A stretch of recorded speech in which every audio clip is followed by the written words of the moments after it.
Hola, ¿qué tal? Bienvenidos a este episodio número 50 de Podcast Los Tiempos Digital. Soy Rudy Orellana y nos da muchísimo placer cumplir 50 episodios, siempre pues con el apoyo y la ayuda de todos ustedes. Si le gusta este contenido, no se olvide darle un like, comparta por favor, active la campanita para que el alerte de un nuevo episodio. Sin duda alguna estamos también en los distintos sitios en la página web del periódico Los Tiempos, www.lostiempos.com. Estamos en Spotify y en YouTube y obviamente en todas las redes. Nos da mucho placer estar de nueva cuenta en este podcast de Los Tiempos Digital, indudablemente semana tras semana, todos los miércoles con una temática interesante, y hoy obviamente cumpliendo el episodio número 50 no podía ser de otra manera. Estamos con un invitado pero muy especial.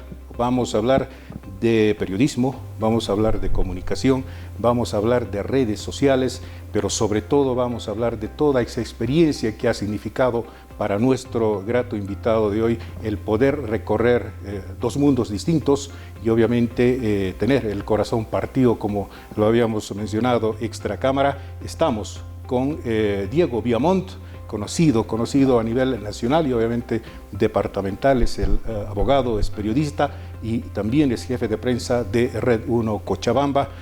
Con él vamos a hablar de todo esto, analizando, viendo todo lo que significa en los últimos años, ha significado y seguramente significará los avatares y obviamente los retos de hacer comunicación y hacer periodismo en nuestro país y particularmente en Cochabamba. Diego, muchísimas gracias por aceptar esta invitación a Podcast de Los Tiempos Digital. Nos da mucho placer que estés ahora cumpliendo obviamente los 50 episodios. Gracias a ti, Rudy, por la invitación, gracias al periódico, es un honor estar aquí, cumplir los 50 episodios. Yo tengo 49 años, acabo de cumplir recién. Así que casi estamos por ahí, digamos, ¿no? Bien. Gracias por la invitación. No, pues los agradecidos somos nosotros, Diego. Como dije anteriormente, te mueves en dos mundos importantes. Eres argentino, boliviano. Sin duda alguna, pues este trabajo que te ha llevado de nueva cuenta a estar en la patria ha tenido que tener unos grandes recorridos. Prácticamente llegas o retornas al país después de prácticamente a los 23 años. ¿Cómo ha sido esa experiencia de tener padres bolivianos pero estar y tener, digamos, la infancia, la niñez en Argentina? ¿Cómo ha sido esa etapa para ti? Mira, a ver, yo me reflejo en muchos de los cochabambinos, sobre todo, ¿no? Pertenezco a una familia de migrantes. Mi mamá la llevaron cuando era muy chica a Argentina, Buenos Aires, su familia, y básicamente ya creció desde sus 13, 14 años allá en Buenos Aires. Mi papá, por su lado, se va muy joven también, 18, 17 años me cuenta él, y se conocen allá. Dos bolivianos que forman familia, nace mi hermano, nazco yo, y por esos temas de la vida ellos deciden retornar a Bolivia. Yo creo que tenía, no sé, 6, 7 años cuando me traen aquí. Hago yo el estudio de primaria y secundaria. Antes era básico, intermedio, medio.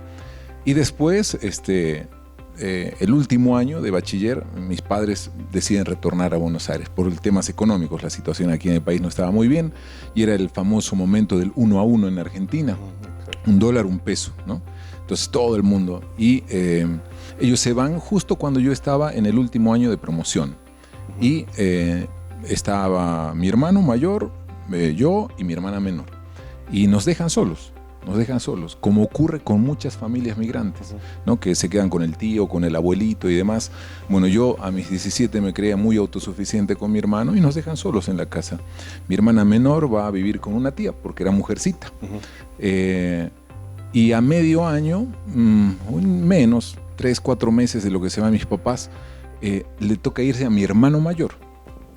Y me quedo solo en mi casa. O sea, yo me quedé solo en mi casa hasta salir bachiller. Llegaron mis papás a fin de año y nos dijeron nos vamos todos. Y nos fuimos de nuevo allá. Para mí era enfrentarme con un nuevo mundo, porque yo ya vivía aquí mucho tiempo, había estudiado. ¿No te gustó mucho la idea o sí?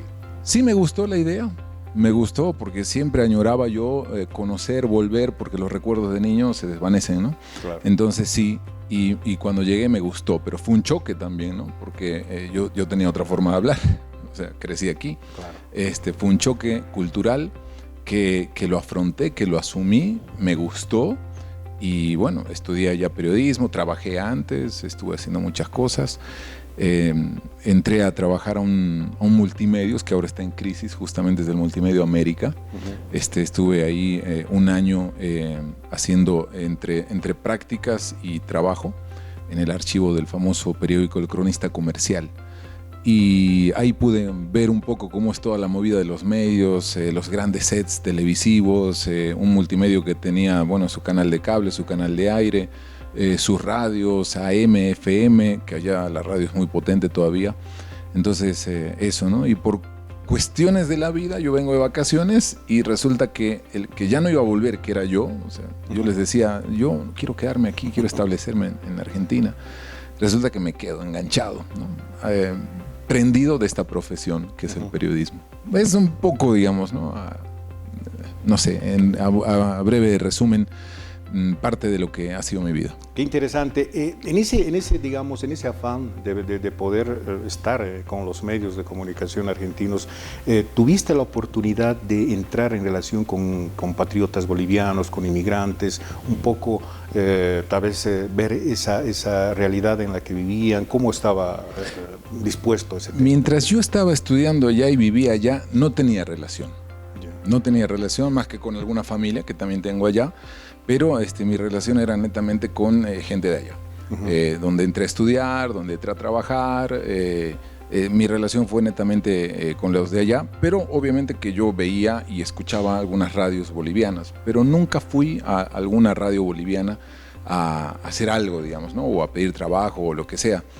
Porque había mucho empirismo en esa época, ¿no? De los bolivianos escasamente preparados que fueron allá a hacer patria y poner música boliviana, y eso era a lo que se podía llegar a esa época, digamos, ¿no? Estoy hablando hace más de 20 años atrás.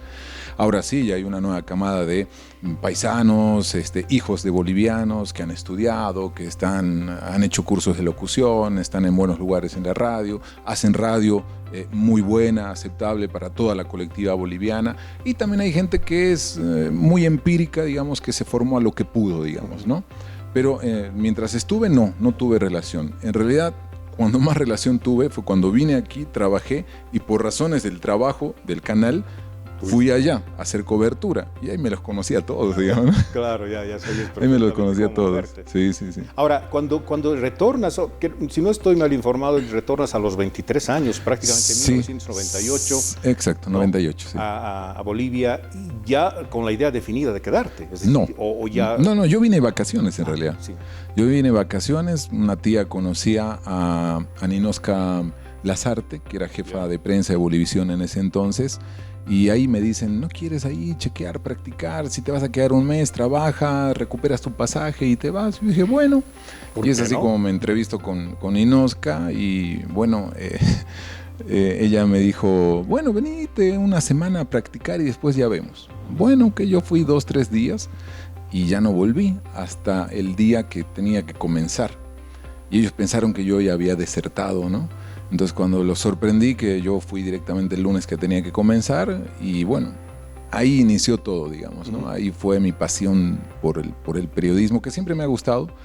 Cuando estudiaba me encantaba mucho. Yo jamás había pensado en televisión, porque yo estudié en el grafo técnico, que lastimosamente desapareció ya el grafo. Era más gráfico y radio, poca televisión, gráfico y radio. Y yo apuntaba a eso. Yo también allá hice producción de radio de un programa independiente en FM Palermo, y le hacía la producción a una persona que era psicoanalista, y él hablaba de psicoanálisis. Entonces yo trataba de hacer más digerible el programa para toda la gente. Mis rumbos iban por ese lado, digamos, no por la televisión. Ahora, en ese primer, digamos, contacto con esta realidad boliviana o cochabambina prácticamente, ¿cuáles dirías tú que han sido las diferencias con el trabajo o con, digamos, el proceso académico que tuviste en la Argentina y con respecto a esta realidad boliviana, cochabambina? ¿Te llamó la atención positiva o negativa? Sí, lo primero que me acuerdo es que, bueno, allá en el Grafo tú entrabas y el primer día mi profesor de técnica periodística, siéntense, bienvenidos, la típica, ¿no? El discurso, bienvenidos todos, no sé para qué eligieron esta profesión, porque aquí no se van a hacer ricos, no van a ser famosos, van a trabajar el doble, no va a haber feriados, no va a haber nada, así que los que quieran irse se pueden ir, no van a ser millonarios aquí. Ok, listo, nadie se fue, a sentarse a la máquina de escribir y a escribir. Desde el primer día a escribir, o sea, no teníamos noción de nada, pero comenzamos a escribir. Entonces, y más lo que yo veía allá, hice prácticas en Radio Municipal también allá, y es un movimiento intenso el de allá, ¿no? Y hay muchísima gente trabajando en los medios, generalmente a veces el noticiero de mediodía tiene su personal del mediodía, el de la noche tiene otro personal que se conjugan, pero tiene otra gente, el de la mañana tiene otro personal, y los programas independientes tienen también sus propios reporteros, su propia producción. Aquí vienes y uno hace todo, ¿no? Entonces, el primer choque eso, digamos, ¿no? La falta de personal, la falta de recursos, ¿no? Aquí se utilizaban VHS. O sea, no se utilizaba ni siquiera, no sé, esa época era Umatic, digamos, ¿no? Muy antiguo, pero Betacam era otro formato, ¿no? Más profesional, porque el Umatic ya era antiguo, y de ahí a irse a un VHS ya era muy, o sea, empírico, no de profesional. Pero de todas formas también había un trabajo un poquitín más relajado, ¿no? Sí, esa época sí, porque me acuerdo que el primer día oficial de trabajo salimos en un truficito que teníamos, éramos 3 equipos nada más de prensa, uno se iba a la plaza y los otros 2 se distribuían a otro lado. Y lo primero que hicieron fue llevarme al mercado a comer el platito a la mañana. Pero no tenemos que trabajar, aquí hay que hacer notas, no, el platito de la mañana, digo, ¿no? Todos a conocer a la famosa Blanquita ahí preparándose, cosa. Fue lo primero que me llamó la atención, y bueno, después uno va entendiendo las diferencias, claro. Pero tratando dentro de todo, con la formación que uno tiene, apoyar, colaborar y mejorar la profesión. Y frente a todas estas cosas, ¿qué fue lo que realmente te hizo decidir y decir, bueno, yo tengo que estar aquí, o sea, yo tengo que volver? Mira, yo no me podía acostumbrar porque estaba solo aquí. O sea, mi papá, mi mamá, mi hermano, hermana, toda mi familia estaba allá. Entonces, para mí el primer año, el 98, fue muy duro porque vivía con mi abuelita. Mi abuelita vivía en la zona de Pacata, no tenía conexión de agua a la casa, llegaba todo por un sistema propio y te entregaban 2-3 veces por semana el agua. Y el problema era la ducha, no había ducha. Entonces yo de allá me hice mandar un tipo tanquecito para poder bañarme, y eso me tenía muy complicado, no estar de nuevo con mi familia, estar solo con mi abuelita, una persona ya muy mayor, y yo sentía el vacío, digamos, ¿no? Y ciertas comodidades que allá uno ya tiene, digamos, ¿no? Claro. O sea, yo ya no quería subir a un micro, estar todo doblado, allá es otro tipo de transporte, los mercados a supermercados, o sea, hay una diferencia, ¿no? Entonces no me podía acostumbrar.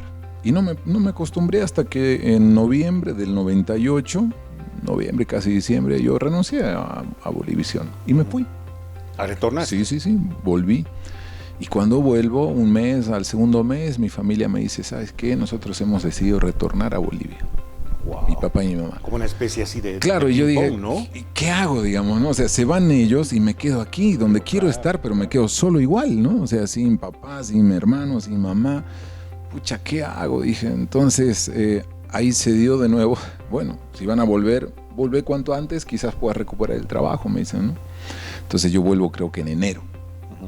Vuelvo en enero y, claro, mi espacio en Bolivisión estaba ya copado.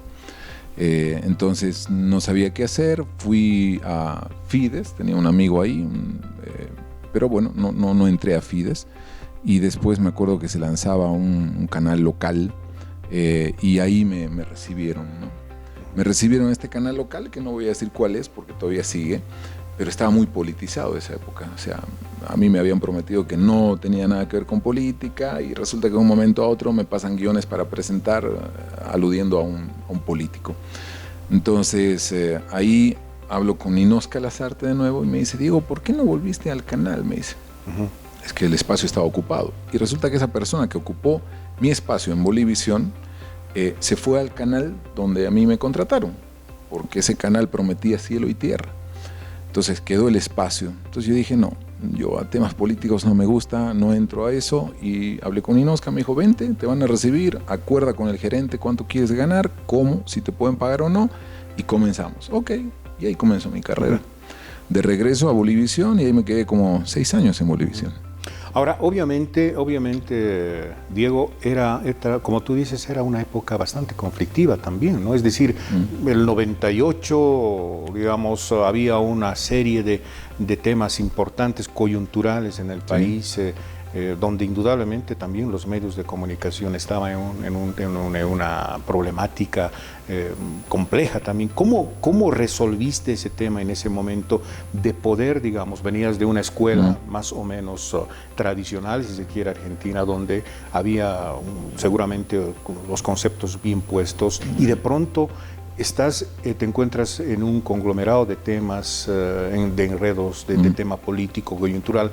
¿Cómo pudiste un poco equilibrar el concepto de ejercer un periodismo puro y duro? A mí me costó mucho, porque primero, cuando uno está en colegio, no sabe mucho de la realidad, ¿no? O sea, yo viví tranquilo, feliz con mis papás, con carencias y demás, pero feliz y tranquilo. Y yo ni sabía quiénes eran los políticos en su momento, no sabía de la problemática que existía aquí en Cochabamba con el tema de los cocaleros, la hoja de coca y demás. Claro. Es más, no sabía del famoso sillar, digamos, ¿no? Cuando alguien me hablaba del sillar, yo no tenía idea.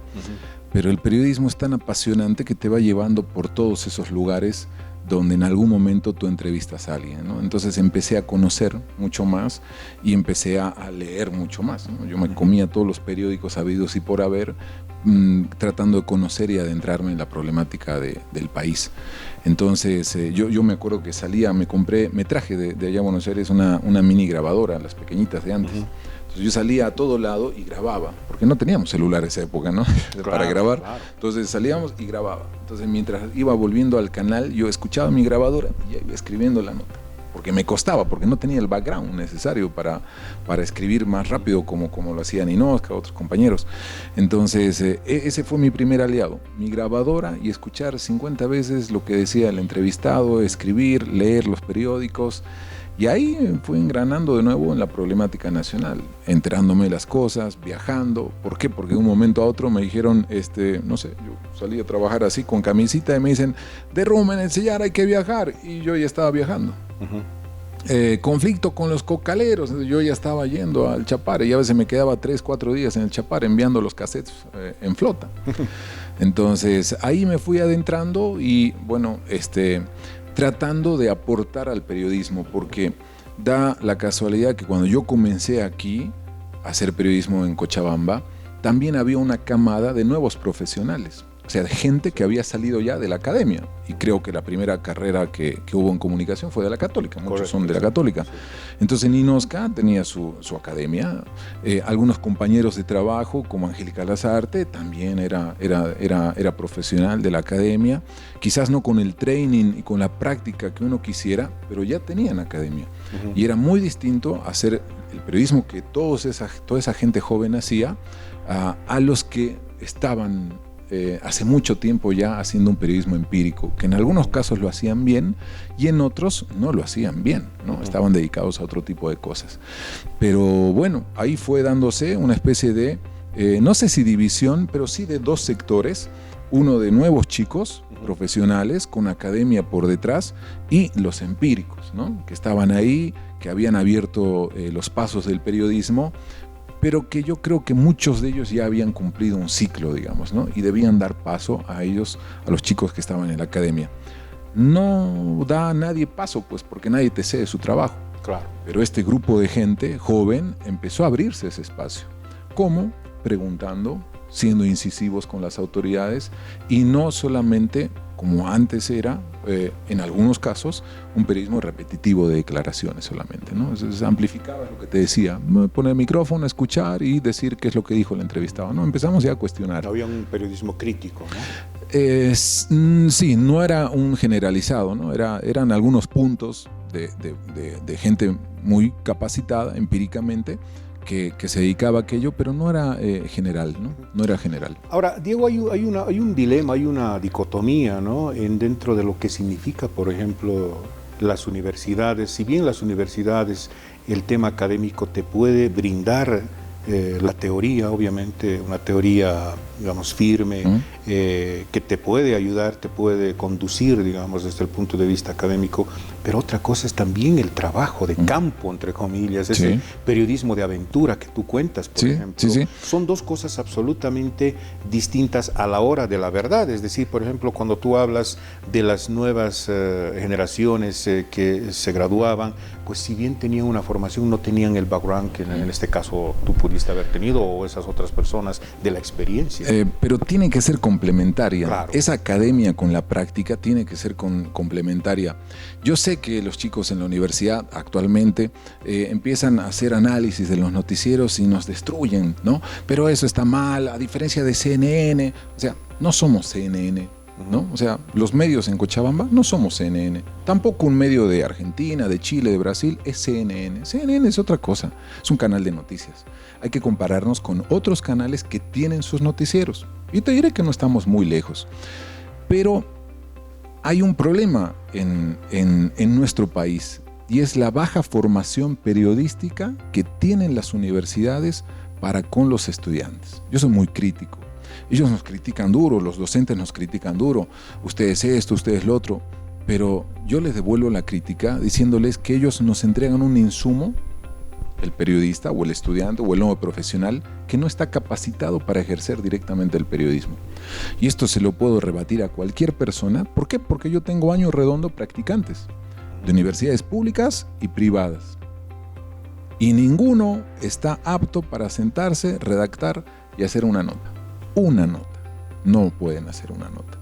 Pasan por un proceso de 3 meses, 6 meses con nosotros, abren los ojos y dicen, pero esto yo jamás lo aprendí, claro, esto jamás lo vi. Claro, ¿cómo lo van a aprender? ¿Cómo lo van a ver si en la mayoría de las universidades tienen profesores de periodismo o de televisión o de radio que nunca han hecho periodismo, que no conocen un set de televisión, que no conocen una radio, que no han hecho calle, que no han salido a entrevistar y que menos han redactado una nota? O sea, es periodismo que transmiten de libros. Y el libro es parte de la academia, pero se complementa con la práctica. Entonces, ¿cómo puede enseñar una persona periodismo si nunca ha ejercido el periodismo? Solo se dedica a criticar. ¿Por qué? Porque aprende periodismo de libro. Entonces, esa es mi principal crítica a las universidades.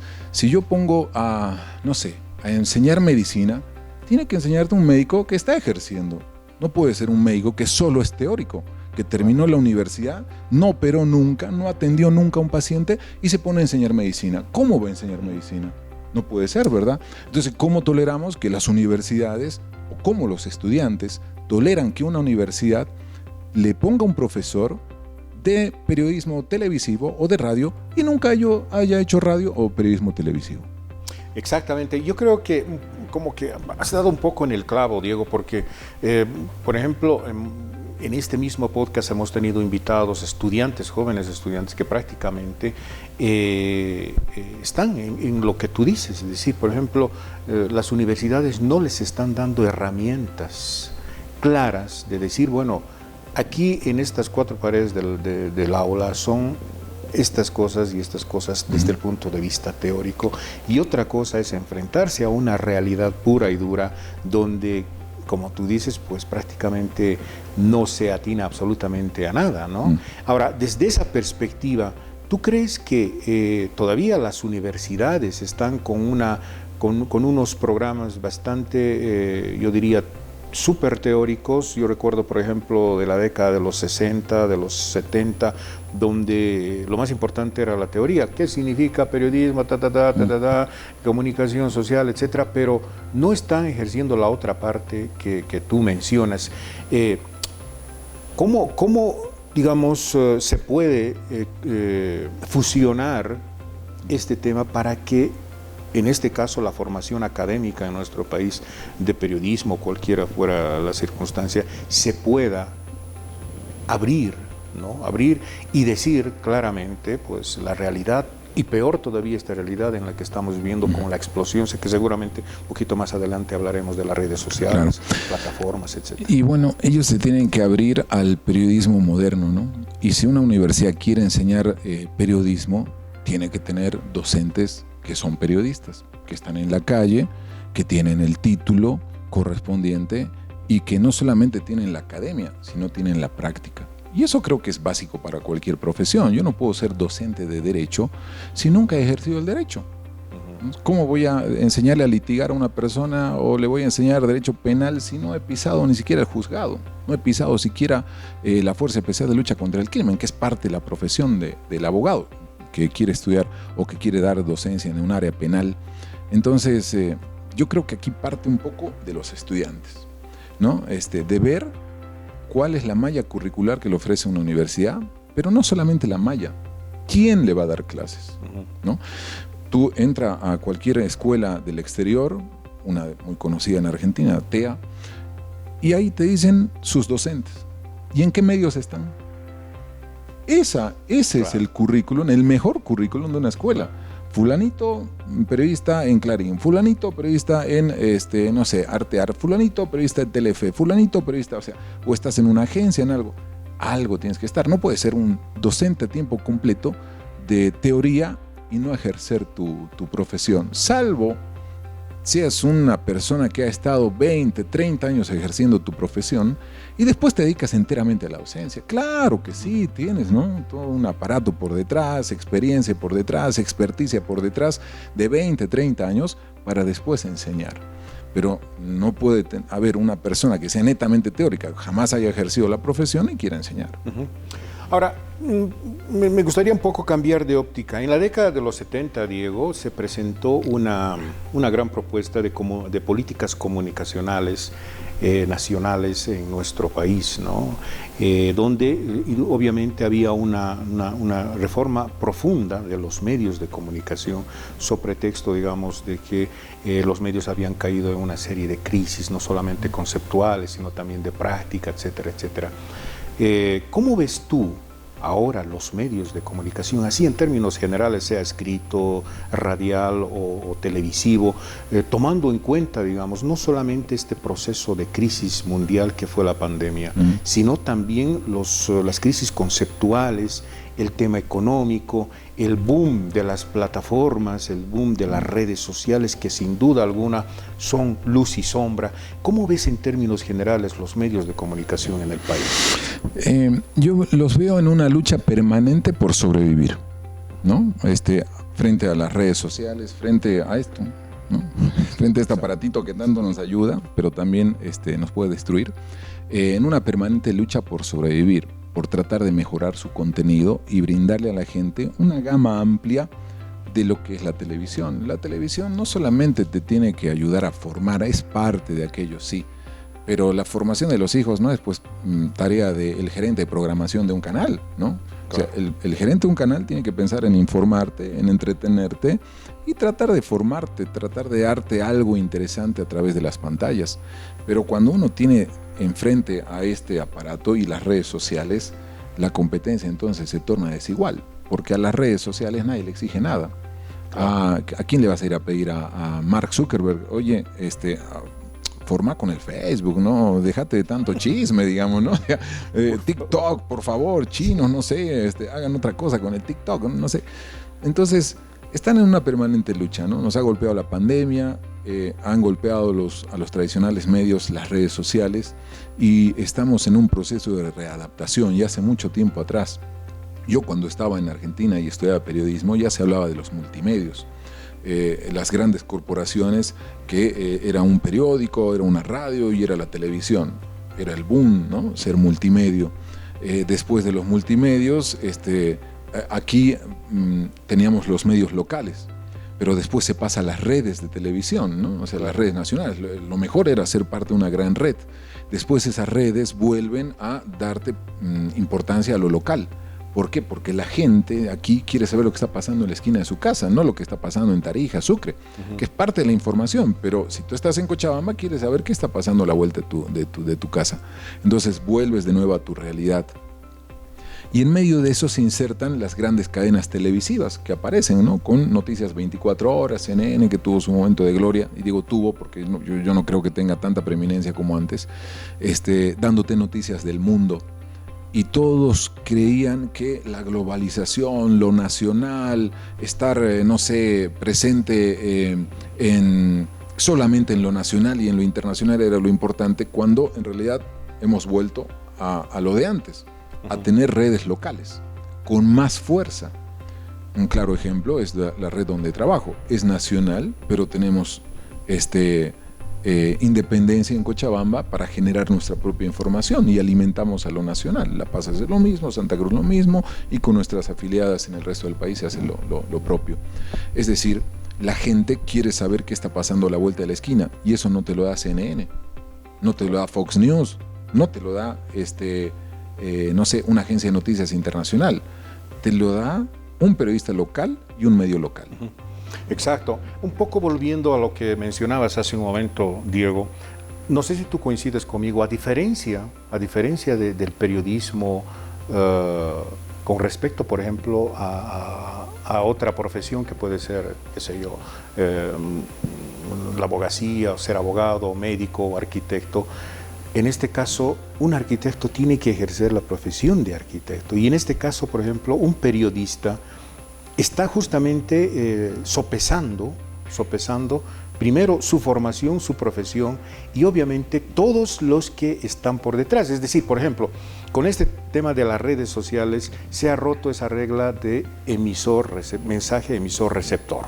O sea, una regla casi lineal. Y ahora cualquier persona puede ser emitir un mensaje emisor-receptor y viceversa, ¿no? ¿No crees que en ese tránsito de hacer de la profesión de periodismo todos, o sea, porque en las redes prácticamente de una manera indirecta o indirecta están ejerciendo, si no el periodismo mismo, o sea, obviamente no es así, el hecho de poder comunicar algo, ¿no? ¿No crees que en ese trabajo, en ese tránsito de confundir las cosas, como que ha perdido cierto concepto el periodismo en sí, para, digamos, afectar terriblemente a los trabajos de investigación que se pueden realizar, etcétera, etcétera, tomando en cuenta que una persona puede perfectamente, qué sé yo, hacer su reporte desde la India y pasar por un gran reportaje? Yo creo lo contrario, y creo ahí que la pandemia ayudó en algo. La gente está buscando periodistas en quien corroborar la información. Es cierto, ahora cualquiera con un celular se pone a grabar en la esquina y tiene la mejor foto o el mejor video de un accidente, porque el periodista no está en todas las esquinas. La gente sí está en muchos lugares. Lo único que hace es agarrar y subir el video. Listo. Sin contexto, nada de información. Yo no sé si hubo un accidente, si hubo un choque, si se incendió, si hay heridos, si hay fallecidos, si fue provocado o no fue provocado, no sé. Tarea del periodista es agarrar ese insumo, empezar a llamar, ver de qué cuenta se subió, contactar a esa persona y preguntarle los datos. Es decir, nosotros tenemos que ejercer y seguir ejerciendo nuestra profesión. ¿Y en muchos casos se hace eso o no? Pero casi todo el tiempo. Ahora, un 50% del material que utilizamos a veces para, no diría 50, un 40, 30, que se utiliza en medios televisivos, salen de la gente, de los celulares, ¿no? De un hecho que lo denuncian a través de redes sociales y demás. Entonces, ¿qué tarea hacemos nosotros? Contactar a esa persona y ver y verificar ese video. ¿Es real, no es real y demás?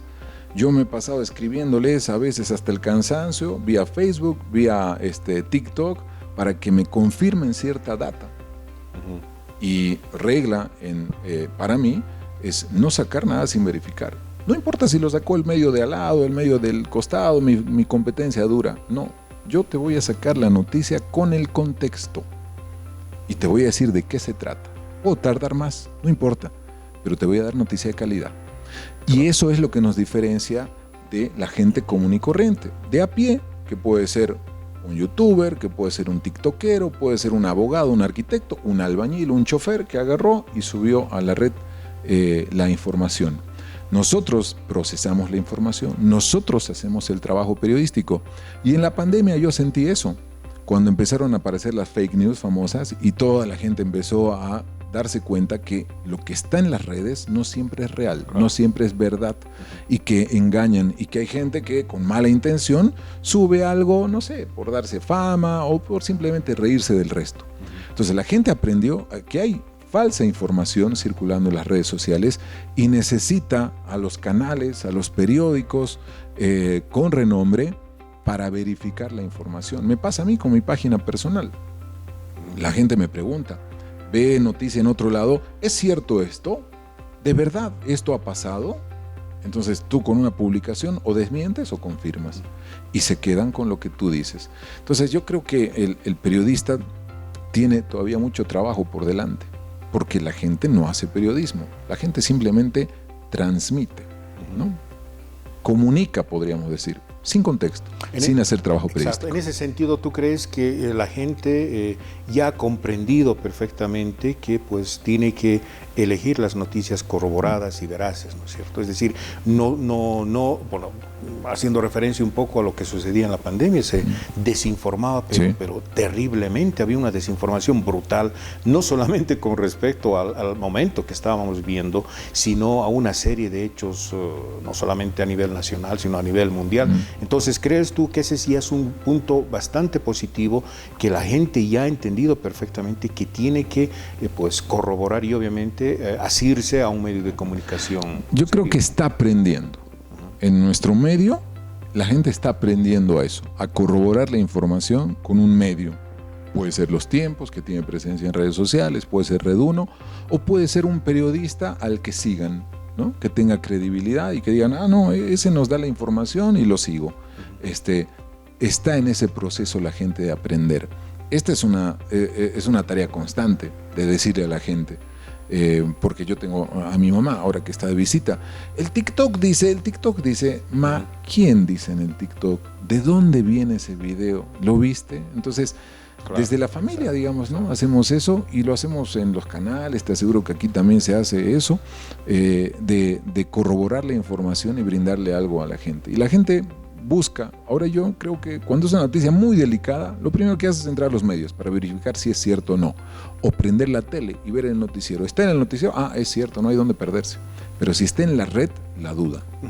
Claro. Diego, cuando bueno, ya en la década de los 70, principios de los 60, finales de los 60, cuando apareció la televisión por primera vez, había un ataque impresionante de los intelectuales, de los teóricos, y decían, esa caja boba va, pero destrozar a la sociedad.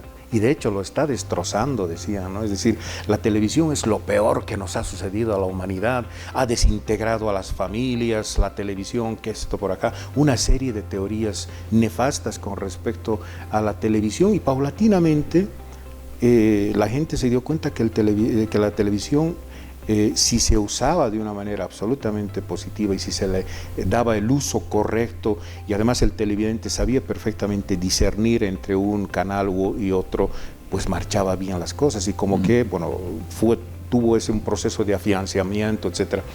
¿Tú crees que ahora, con este tema de las redes sociales, plataformas, está pasando más o menos lo mismo? Es decir, ahora pues el mundo entero está dividido entre pros y contras. Es decir, las redes sociales son lo peor, y no, las redes sociales están con esto, con lo otro. ¿Tú crees que en algún momento va a haber un equilibrio donde las plataformas, las redes sociales puedan servir más positivamente que negativamente? Es que eso depende de las personas, ¿no? Yo no satanizo a las redes sociales, yo creo que son una herramienta de trabajo, son un instrumento. Y como todo instrumento puede ser bien utilizado o mal utilizado. Hay gente que la va a utilizar para estafar, para dañar, para difundir noticias falsas, erróneas y demás. Y hay mucha gente que la va a utilizar hasta para negociar, digamos, ¿no? Ahora agarras tus productos, no tienes tienda física, te entras al Facebook, pones Marketplace, te pones a vender y generas economía y tienes algo para sobrevivir. ¿Te ayudaron qué? Las redes sociales. Son una herramienta, ¿no? Son una herramienta que, como toda herramienta nueva, a veces sucede que no le damos buen uso. Pero eso pasa por un periodo y un proceso de maduración. ¿cuánto tiempo hace de que tenemos Facebook? O que Facebook sea recontra popularizado como está ahora. ¿Cuánto tiempo de vida tiene TikTok? No sé, 5 años o menos, quizás, no sé. Entonces son herramientas muy nuevas que obviamente no vienen con una instrucción de uso, ¿no? Claro. Entonces hay gente que le va a dar buen uso y gente que le va a dar mal uso. Ahí están estas mismas compañías que tienen sus políticas propias para ver qué difundes y qué no difundes. Uh-huh. Pero bueno, son un instrumento y una herramienta que bien utilizadas nos sirven. Ahora, hay una otra polémica desde el punto de vista de la adaptación a las plataformas. ¿No te da la sensación de que en algunos medios, ya sean escritos o televisivos o radiales, lo que sea, hay una especie de resistencia desde las oficinas de qué sé yo, de los directores, resistirse un poco a seguir el tema de las plataformas, de las redes sociales, veremos qué pasa, por ejemplo, en TikTok, qué pasa, qué sé yo, en WhatsApp, en Facebook, y a partir de esa instancia abrirse un poco a una realidad que es absolutamente ineludible? Es decir, ¿tú crees que desde las salas de los directores hay una resistencia todavía, o de alguna manera ya se están abriendo a decir, pues perfecto, si existe TikTok, Facebook, nos uniremos a ellos y a partir de esa instancia, con todo lo que significa la seriedad de hacer periodismo, hagámoslo? Yo calculo que hasta hace unos 5 a 6 años atrás sí no se tomaba muy en serio las redes sociales. No se tomaba muy en serio. Y si había algún periodismo o periodista que ingresaba ahí, era como, ay no, ¿cómo te vas a rebajar a eso, digamos, ¿no? O sea, claro, exacto. Primero tu papel. Una especie de menosprecio. Exacto, ¿no? Primero tu papel, digamos, ¿no? Tu periódico ahí, o tu canal, o en tu radio. No, las redes sociales como que no puedes, es rebajarte, digamos, ¿no? Sí, hasta hace 6 años atrás yo creo que había eso en la cabeza mía, y de muchos periodistas y de muchos directivos, ¿no? De menospreciar las redes sociales, son algo menor, digamos, ¿no? Iba a pasar. Pero hemos aprendido a que no son una moda pasajera, que han aparecido más redes sociales y seguramente van a aparecer algunas otras cosas nuevas a futuro, con las cuales que hay que aprender a convivir y hay que aprender a utilizarlas. Actualmente, yo no creo que haya un directivo que no le dé la importancia que merece a las redes sociales. Uh-huh. Y si hay ese directivo, te aseguro que va a durar poco en su función, porque ahora las redes sociales a veces son más vistas que la página web de un medio. A ver, aquí los tiempos tienen mucha competencia con otros periódicos y demás. Actualizan ustedes más rápido en Facebook que en su página web. Claro. Y además este mismo podcast, ¿no? Podcast es un género que reúne a todos los géneros, entrevista, reportaje, qué sé yo, crónica, puede perfectamente en 40 minutos reunir todos Exacto. los géneros. Y que en principio nace como radio, digamos, ¿no? Como alternativa a la radio, pero ahora ya es video. O sea, ya dejamos la radio y se convierte en video. Entonces podcast ya es una forma de decir, digamos, ¿no? Ya es otro formato porque tiene video. Claro. El podcast en sí era solamente audio, escuchar audios y para de contar. Claro. Que claro, funciona mucho para afuera. ¿Y por qué funciona mucho para afuera? Porque tienes grandes distancias. Tú no vas a ver gente en Chile, Brasil, Argentina, que en el colectivo esté yendo así. Todos están con el celular y el auricular puesto. Y tienes de viaje 30, 40, 50 minutos u hora y media para llegar a tu casa. Entonces ahí te devoras el podcast. Por eso el podcast es tan escuchado afuera. Claro. Para nuestra realidad, que tomas un micro y en 10 minutos está en tu casa, medio complicado, ¿no? O sea, tienes otra forma de consumo. Claro. Y al margen de eso, se juega mucho con la subjetividad. Es decir, por ejemplo, si antes una entrevista, qué sé yo, para un medio de comunicación escrito, por ejemplo, tenía que ser absolutamente rigurosa, con la objetividad necesaria, etcétera. El podcast te puede brindar, digamos, más subjetividad, obviamente, en el intercambio, ¿no? Es decir, cara a cara, face to face. Lo que estamos haciendo ahora mismo, poder dialogar e intercambiar ideas. Claro, es mucho más informal, ¿no? Claro. Hemos dejado la rigidez no sé, del presentador acartonado, siempre encorbatado, la escenografía enorme, luces y demás. Y hemos pasado a hacer programas que ahora los podemos hacer en la sala de una casa, digamos, ¿no? Le ponemos 2 luces, la mesa y para de contar. Diego, dos preguntitas más para no abusar de tu amable paciencia. La primera tiene que ver con los medios. Vuelvo a insistir con este tema. Para nadie es un secreto que a nivel nacional, a nivel mundial, pues los medios de comunicación han entrado a una crisis. Todavía no acabo de descubrir cuál es la esencia de esa crisis. De pronto, bueno, obviamente puede haber crisis económica, institucional, etcétera, pero esencialmente más bien tendría que potenciarse, ¿no? Es decir, un medio de comunicación porque pues después de la pandemia la gente se ha reacomodado, la humanidad misma se ha reacomodado en sus conductas, etcétera, etcétera. ¿Cómo ves tú el país? ¿Cómo ves tú hacer periodismo en el país? No solamente televisivo, radial, sino también indudablemente escrito, pero fundamentalmente freelance. Esos periodistas que han decidido, digamos, desconectarse de un medio de comunicación y ejercer el periodismo absolutamente independientes, cosa que creo que está tomando fuerza por otro lado también. Pero en términos generales, ¿cómo ves tú y cómo ves tú los medios de comunicación de aquí, qué sé yo, no sé, a un lustro, por ejemplo, de aquí a 5 años? ¿Estamos evolucionando para bien? ¿Los medios de comunicación se están readaptando para bien? Mira, yo ejerzo el periodismo yo soy pésimo en las matemáticas, del 99, sácale, yo le pongo 99 mi fecha de inicio porque el 98 me fui y febrero del 99 yo inicié en Bolivisión, y desde esa fecha yo hasta el día de hoy no he parado de hacer periodismo, o sea, no he estado cesante. Salí de Bolivisión, ya tenía contrato en ATV, salí de ATV, tenía un mes de vacación, yo ya me había despedido de ATV y en ese mes de vacación arreglé con Red 1 y no he parado. Entonces, yo creo que el periodismo, los medios han evolucionado y bastante. No es ese periodismo que hacíamos hace 24 años atrás, cuando habían 3 equipos de prensa que te cubrían lo que sucedía en Cochabamba. Y generalmente te cubrían plaza, policía y no sé, área de salud. Ahora con pocos recursos, no tienes 20 personas haciéndote prensa, pero sí tienes un equipo de 5 o 10 personas, haces una mejor cobertura. Es más competitivo el periodismo que hace 20 y pico años atrás. Antes no importa si el de tu competencia salía o no con algo primero, o si te daba más o menos información, ahora sí importa. Y ahora tenemos que ser mucho más rigurosos y cuidadosos con la información, porque a diferencia de algunos años atrás, la televisión y la radio ya no son tan fugaces. Tú en tele podías sacar algo y si el afectado lo vio, bien, y si no, vaya a saber dónde encontraba la grabación, ¿no? Tenía que venir al canal, golpear la puerta y esperar las ganas del medio a que le dé la grabación.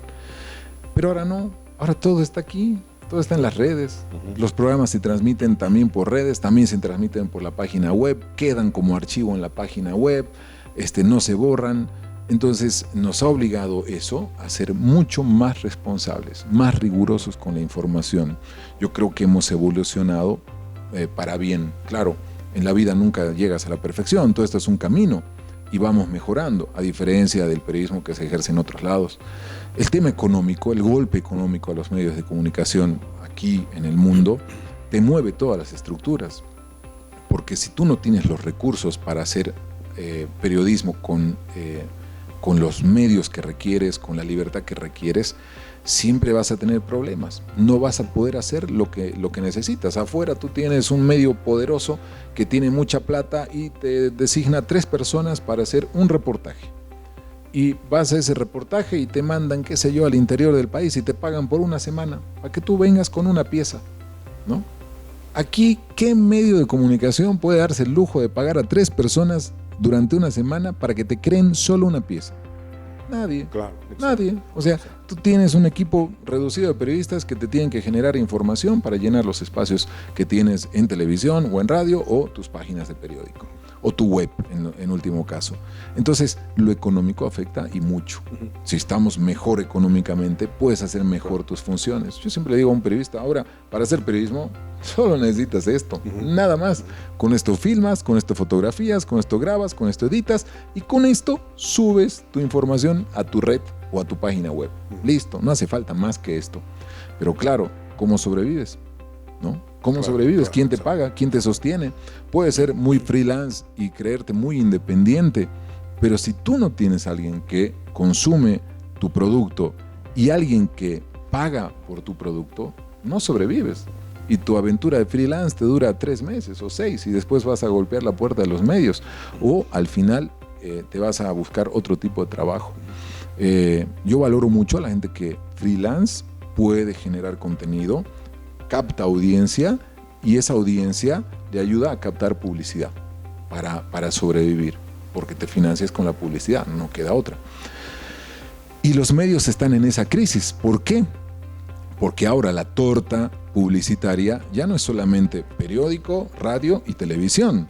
Esa torta publicitaria ahora se ha dividido entre periódico, radio, televisión, Facebook, TikTok, Google, ¿no? Y lo digital. YouTubers, etcétera. YouTuber, o sea, es fatal. Sí, Entonces, claro, ves que hay medios afectados por esta crisis Mi económica. pregunta tiene que ver, mi próxima pregunta tiene que ver justamente con lo que tú mencionas. ¿Qué pasa con el periodismo investigativo en nuestro país? Obviamente, pues hay una serie de requerimientos importantes, el poder, digamos, subvencionarle a un periodista para que se vaya, no sé, en este caso, pues, por ejemplo, a la Argentina a trabajar, a ver cómo viven los compatriotas, de qué viven, cómo se pasan el día a día, etcétera. Para eso se requiere, digamos, soporte económico. soporte económico, ayuda. Pero en términos generales, ¿qué pasa con el periodismo investigativo? ¿Qué ha sucedido más bien? Hay menos posibilidades de hacer periodismo investigativo en nuestro país, las condiciones están dadas, hay garantías.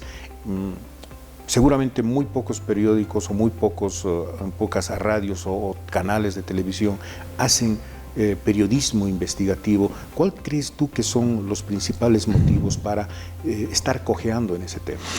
En principio, la base del periodismo es investigar. Ocurre un accidente y yo tengo que investigar qué pasó, cómo fue, dónde fue y demás cuestiones. Obviamente el género de investigación tiene otros más elementos que lo hacen mucho más profundo. Y para eso vuelvo una vez más a la raíz, económico. O sea, yo tengo que solventar un equipo. Si yo quiero hacer un buen periodismo de investigación, que lo puedo hacer aquí sin salir del país, tengo que bancar a ese equipo de prensa una semana mínimamente. ¿Y Claro. quién hace el trabajo de ese equipo de prensa en esa semana?